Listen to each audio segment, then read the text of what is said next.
Hello, नमस्ते आप सबको। तो आज का जो हमारा वीडियो होने वाला है वो है फर्स्ट ग्रेड का। इतना बड़ा सिलेबस है और हमारे पास टाइम ही नहीं है, तो किस तरीके से हम पढ़ाई करें और किस तरीके से टारगेट बनाएं जिससे सिलेबस कंप्लीट हो जाए फटाफट से और रिवीजन भी हो जाए और प्रैक्टिस भी अच्छी खासी हो जाए एग्ज़ाम से पहले पहले। तो अब बहुत लोगों के क्वेश्चन आ रहे थे कि क्या एग्ज़ाम पोस्टपोन होगा, तो एग्ज़ाम पोस्टपोन बिल्कुल भी नहीं होगा, क्योंकि एग्ज़ाम जून में है। तो जून में गवर्नमेंट की वजह से स्कूलों की छुट्टियाँ वगैरह रहती है, तो एग्ज़ाम तो टाइम पर ही होगा। और आप ये ना सोचें कि मेरा सिलेबस कंप्लीट नहीं हुआ तो मैं एग्ज़ाम नहीं दूंगा या फिर ऐसे ही रिजल्ट देते हो ऐसे एग्ज़ाम दे दूँगी, ऐसा नहीं। आप तैयारी करो, अच्छे से करो, आपका अभी बहुत ज़्यादा टाइम है। अगर आप डेडिकेशन हो के 6-7 घंटे पढ़ते हो अच्छे से या 8 घंटे पढ़ते हो तो आपका सिलेक्शन ज़रूर होगा। आप कितना पढ़ते हो और कैसे पढ़ते हो ये बहुत ज़्यादा मायने रखता है। कोई बच्चा 4 घंटे पढ़ के भी कुछ भी याद नहीं होता, कोई बच्चा 2 घंटे पढ़ के बहुत कुछ याद कर लेता है। तो सबके अलग अलग बात होती है।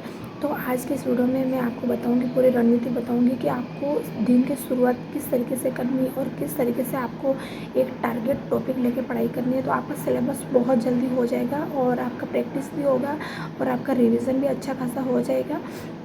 तो आपको ज़रा घबराने की ज़रूरत नहीं, आपके पास जो भी मटेरियल है उस पर आप भरोसा करिए और बस अपने आप को आप यही कहना है कि हो जाएगा, है ना। I can do it. ये नहीं सोचना है कि इस बार मुझे छोड़ देना है, नेक्स्ट वैकेंसी कब आएगी। बहुत सारे लोग यही पूछ रहे थे कि नेक्स्ट वैकेंसी कब आएगी, तो उसको तो किसी को भी नहीं पता है ना, आएगी या फिर नहीं भी आएगी। तो इसलिए जो है उसमें तैयारी में लग जाइए। और इस वीडियो में आपको बताऊंगी कॉपी के ऊपर लिख के पूरा शेड्यूल बताऊंगी कि आपको किस तरीके से उस शेड्यूल को फॉलो करना है। अगर जो मैं शेड्यूल बताऊंगी उस शेड्यूल को आपने फॉलो किया तो आपका सिलेबस डेफिनेटली पूरा हो जाएगा। और सिलेबस ज़रूरी नहीं सिलेबस आपको पूरा पढ़ना है, सिलेबस का 80% भी अगर आप पढ़ लेते हो, अच्छा खासा पढ़ लेते हो, तो आपका सिलेक्शन ज़रूर होगा। तो चलो वीडियो को शुरू करते हैं। मैं आपको कागज़ पे लिख के बताती हूँ। तो फ्रेंड्स, ये रहा, मैंने पूरा शेड्यूल बना दिया है आपका, किस तरीके से आपको ये सब करना है।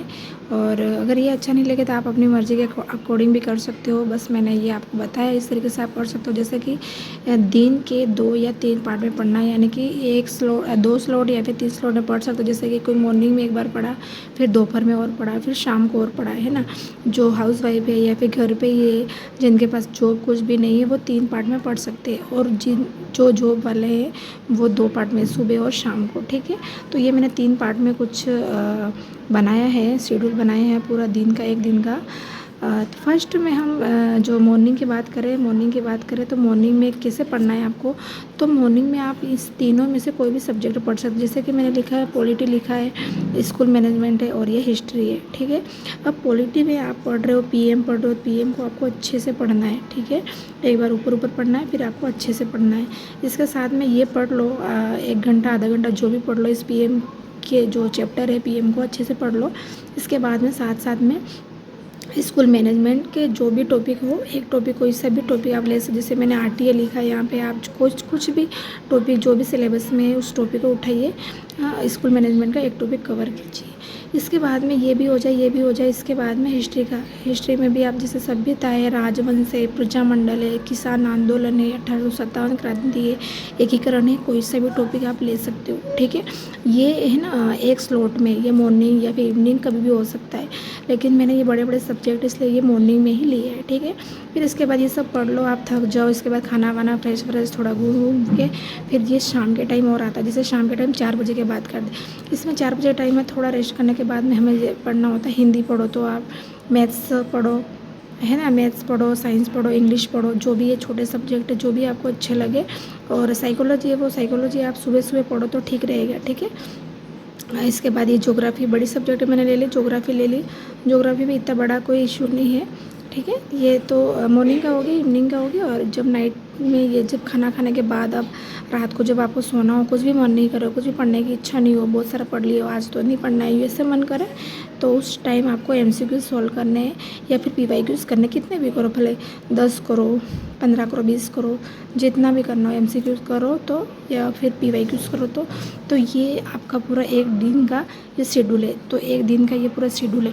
ये एक दिन का मैंने बताया है, ऐसे ऐसे करके आप 2 दिन 3 दिन 1 सप्ताह ऐसा करके देखो, फिर आपको खुद को इम्प्रूवमेंट ज़रूर नज़र आएगा। और अपना सिलेबस को जैसे जैसे सिलेबस कंप्लीट होता है उसको टिक करते जाओ, तो आपको यूँ लगेगा, कॉन्फिडेंस आएगा अपने आप में कि हाँ मैं कर सकता हूँ, है ना।